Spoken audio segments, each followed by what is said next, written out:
Hi, my name is Slade, and this is my protein project for the KRas protein. I chose the mutation, the G12C, which is basically where the glycine alpha amino side chain becomes mutated to the cysteine alpha amino side chain.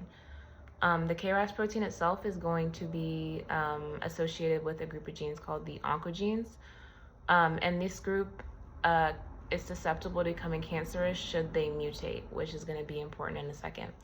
The protein itself is going to serve the function of taking extracellular information and signaling that to the nucleus to either continue cellular growth or to stop and kind of prepare for specialization. The KRas gene is going to be located on chromosome 12, and it's going to be on the short arm. As in eukaryotic animal cells, it's not going to be in plant cells. It's mainly found in humans with the somatic cells, think like the lungs, the pancreas, or like the colon. It's going to be found inside the cell, closer to the cell membrane, because again, it's going to need to be near a receptor protein to get that extracellular information in the first place. But it's also going to need to be near the cell membrane to be near the GTP binding site. And the protein KRas, it's an enzyme that can convert GTP into GDP. And these two molecules are kind of essential to the protein's function. GTP activates it, GDP deactivates it. So when the KRas and GTP are bound, that signaling, taking the extracellular signals and pushing them out to the nucleus, that process is in flow. But when GDP is bound to the enzyme, that whole process stops.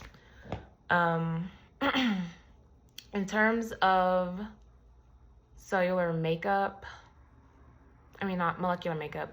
In terms of molecular makeup, it's going to be the glycine is nonpolar, hydrophobic, and neutral.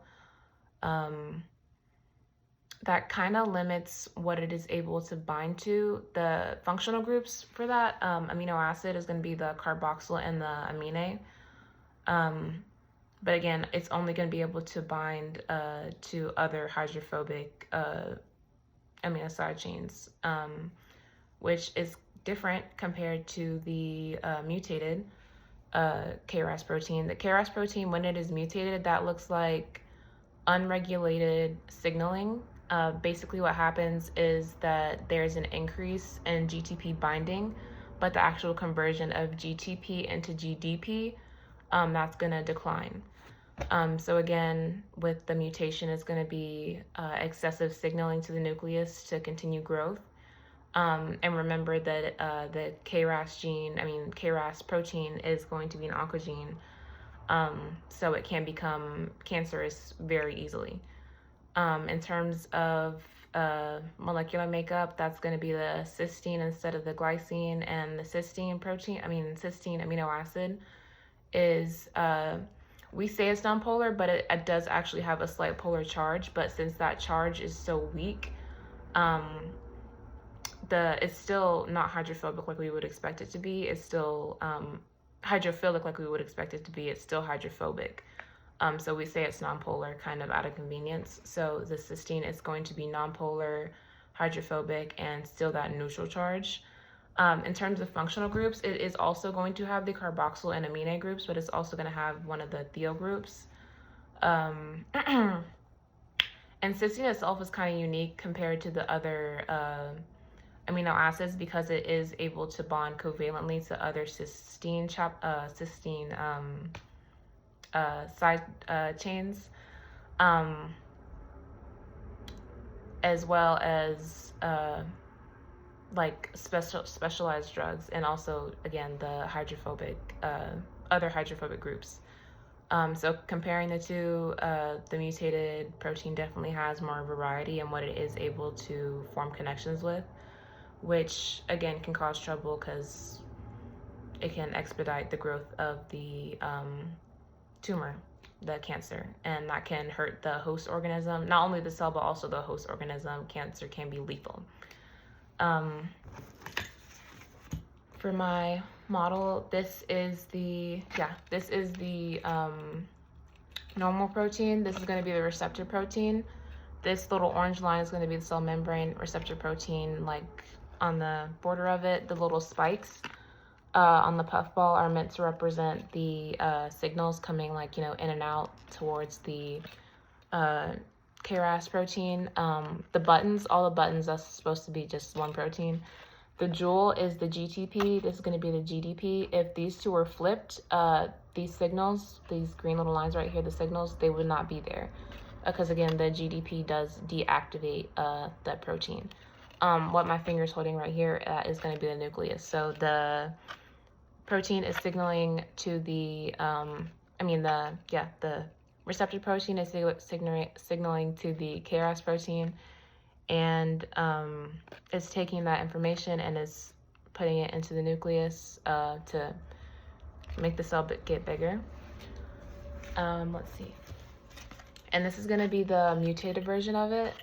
Again, you have the cell membrane receptor protein. Again, the buttons is going to be the KRas protein. Jewel is going to be the GTP, and this is going to be the GDP. These two are no longer connected. That's kind of to show that it's no longer being produced because it is mutated again. With the mutation, the production of GDP is going to decline. But the GTP is still connected, so you have a lot more signaling going to the nucleus. You have 6 signals here. There were 3 signals on the first one, so 1, 2, 3. I want to say that this is 6. 1, 2, 3, 4, 5, 6. Yeah. I wanted my models to show more. I wanted them to show the excessive signaling that does come with the mutation, because the mutation is associated with a lot of cancer. And a lot of tumors are associated with this protein, basically.